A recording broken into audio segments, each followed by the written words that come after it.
So, hello from the beautiful country of Slovenia. I've just arrived here and yeah, the weather, as you can see, it's cloudy. It was raining until a while ago.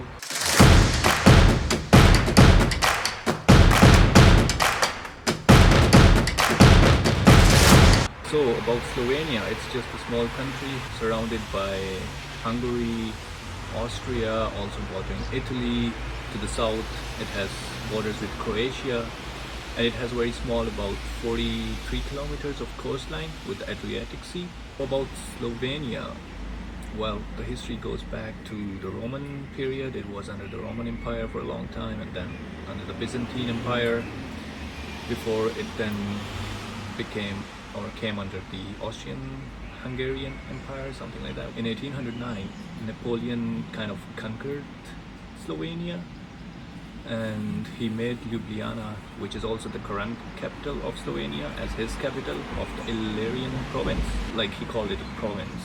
So he wanted actually access to the Adriatic Sea and the coast, and also to the countries, like the Eastern European countries. Slovenia was under his rule until 1813. After the First World War, then Slovenia and Croatia and Serbia, they kind of joined together, which was later called as the Yugoslavia. When Yugoslavia broke, so then these countries, Slovenia, Croatia, Serbia, they became like separate countries. I'm now in Bled. It's a small city, and with the famous Bled Lake, which has an island with a church on it. So you probably have seen it in the pictures. In Bled, you can actually do quite a lot of things. First thing we're going to do is like walk around the lake, which is roughly 6 kilometers, and then you have to visit the island with a church on it. Then you have to go to the castle. Regarding eating, you have to actually try the cheesecake, which is very popular. It's a must try. So we are going to do that too, or probably we are going to eat the cheesecake first. Yeah, about the island, so it's like small island, very tiny island in the middle of the lake.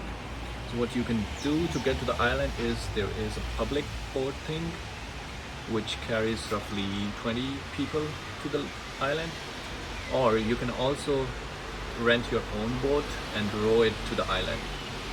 So we'll see how the weather is, and then we'll decide how we go to the island. The mountains in the background are then the Julian Alps. They call it Julian Alps because of Julius Caesar. He also had something to do here. For now, I can show you the Bled Castle, but the lake, then you have to bear with me to see it later.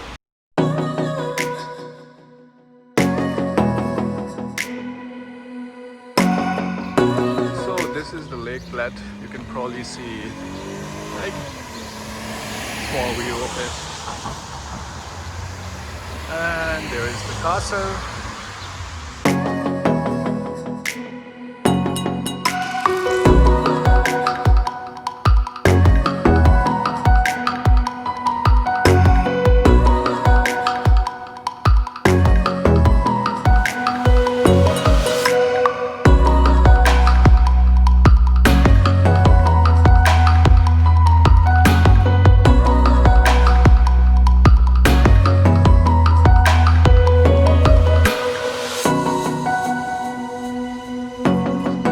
Church right at the bottom of the hill on which the Bled Castle is located.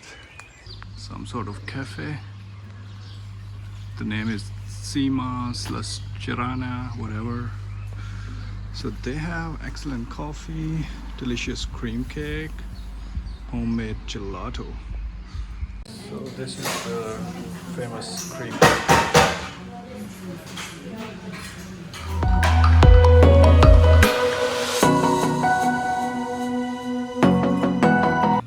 So I've got my cream cake. That's pretty huge. With latte, it costs €3.30, which is pretty good for such a huge piece, I guess. So let's see. So made it to the castle, but before going check out the castle, just walking to a platform and get a nice view of the lake.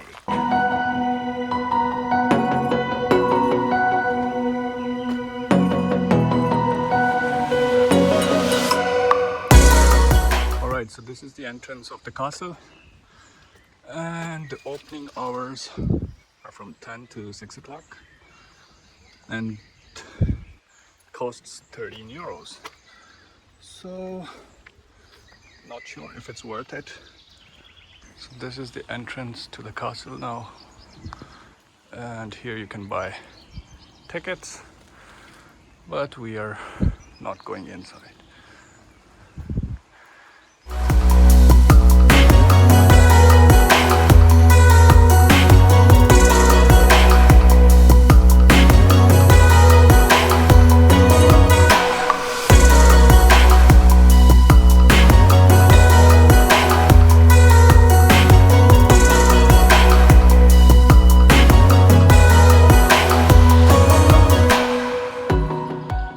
View of the island with a church, Bled city in the background, and the mountains covered in clouds.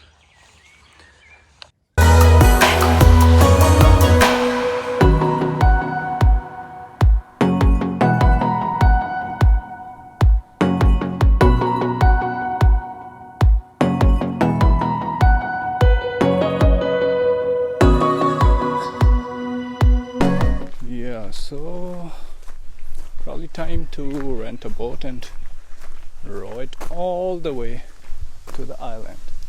It's not far. You can rent the boat for 1 hour and it would cost you like 15 euros. So yeah, there's the island. Does not look pretty far, so it should be manageable to do a round trip in 1 hour.